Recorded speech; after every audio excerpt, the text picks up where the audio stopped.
Advocate Dharmendra Chavan या YouTube चॅनलला subscribe करायला विसरू नका। तसेच बेल आयकॉनलाही क्लिक करा। 30 वर्षाचा आयटी इंजिनियर अतुल सुभाष याने आत्महत्या केली। त्याचं निकिता बरोबर प्रेम होतं। दोघांचा प्रेम विवाह झाला आणि दोघांनी लग्न केलं। दोघं 3 वर्ष बरोबर राहत होते आणि त्याने निकिताच्या त्रासाला कंटाळून आत्महत्या केली। त्यांनी 90 मिनिटाचा आत्महत्येपूर्वी व्हिडिओ मीडियावर सोडला होता। त्यानंतर त्यांनी 100 पानाचं आत्महत्यापूर्वी त्यांनी इच्छापत्र लिहिलेलं आहे आणि ह्या घटनेने संपूर्ण भारताला हादरा पोचलेला आहे। पुरुषांवर होणाऱ्या अत्याचाराविषयी कुणीतरी पुढे आलं पाहिजे। ही खूप मोठी प्रकार यामुळे घडलेला आहे। भारतामध्ये रोज 213 पुरुष आत्महत्या करतात, त्याची कुणी दखल घेतली जात नाही, कुठे नोंद होत नाही। पण बेंगलोरच्या या प्रकारामुळे संपूर्ण देशामध्ये जागृती झालेली आहे। पुरुषांवर होणारे अत्याचार कायद्याविषयी लढण्यासाठी पुरुष हक्क संरक्षण समिती आणि भारतातले अन्य संस्था लढत आहेत। जंतर मंतरवर धरणे धरले, लोकसभेमध्ये पार्लमेंटमध्ये विधेयक मांडलं, महाराष्ट्राच्या असेंब्लीमध्ये विधेयक मांडलं, कायद्यात थोडेफार बदल झाले, पण अजूनही पुरुषांवरील अत्याचार अन्याय कमी होत नाहीये। महिला या पुरुषांचा छळ करतात। या अजयवर 5 प्रकारचे केसेस दाखल केले होते। त्याच्या एंटायर फॅमिलीला त्यांनी त्रास दिलेला होता आणि याला कधीतरी न्याय मिळाला पाहिजे। सरकारने आता पुढे आलं पाहिजे। नुसतं महिलांवर अत्याचार होता म्हणून त्यांना संरक्षण देणं हे चुकीचं आहे, त्यांना दिलंच पाहिजे। पण पुरुषांचं कोण मागणार? असे जर पुरुष आत्महत्या करायला लागले तर त्यामुळे हा प्रकार पुन्हा उघडकीस आलेला आहे। यापुढे सरकारने पुरुषांसाठी कायदे करायला पाहिजे आणि पार्लमेंटने पुरुष आयोगाचं जे विधेयक त्यांच्याकडे प्रलंबित आहे ते पास केलं पाहिजे आणि पुरुष आयोग झालाच पाहिजे। धन्यवाद। आज किस तरीके से प्रताड़ना की जाती है पुरुषों के, उनको डराया जाता है, उनको धमकाया जाता है और पढ़ी लिखी महिला, एसेंचर में काम कर रही महिला किसी पुरुष को इतना टॉर्चर कर दे, इतनी मेंटल हैरेसमेंट। सुप्रीम कोर्ट ही लीगल टेररिज्म कह रहा है, तो आप अनुमान लगा सकते हैं कि क्या हालत होगी इस देश के पुरुषों की।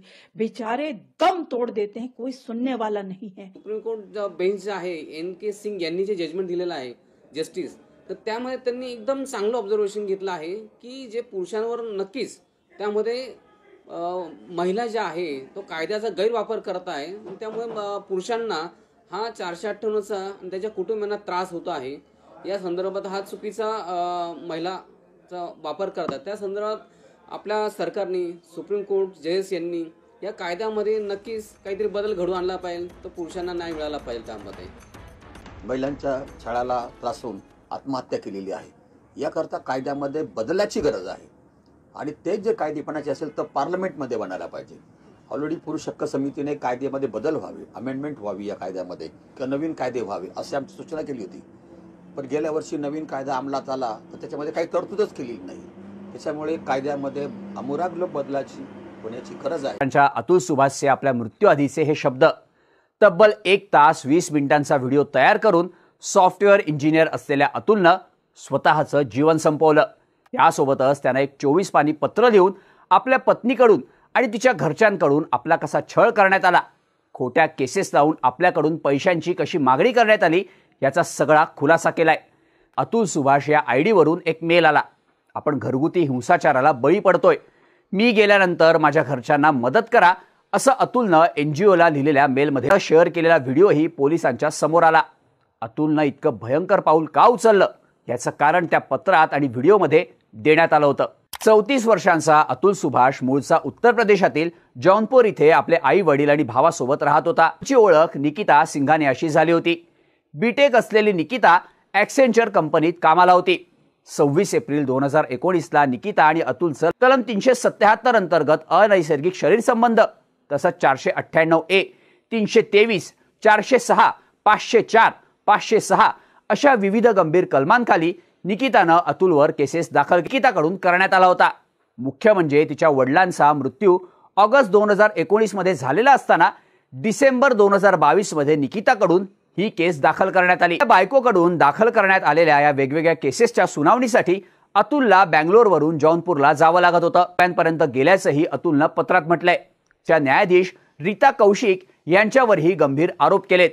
कौशिक यांच्या कोर्टात 50 रुपयांपासून भ्रष्टाचार सुरू होतो। तारखा वाढवून देण्यासाठी त्यांच्याकडून पैसे घेत माझ्या घरच्यांना निकितानं खोट्या केसेस टाकून कसा त्रास दिलाय, माझ्या मुलालाही ती भेटून देत नाही, मला सारखं बेंगलोरहून इथे यावं लागतंय। अशा खोट्या केसेसमुळे आजवर कितीतरी लोकांनी आपलं आयुष्य संपवलंय असं अतुलनं कौशिक यांना सांगितलं. तू अजून तुझं आयुष्य संपवलं नाहीस का असा प्रश्न विचारला. तेव्हा मी माझं आयुष्य संपवलं तर तुम्ही पार्टी कशी करणार असं अतुलनं म्हटलं. त्यावर निकिता हसून म्हणाली की तेव्हाही आम्ही पार्टी करणार.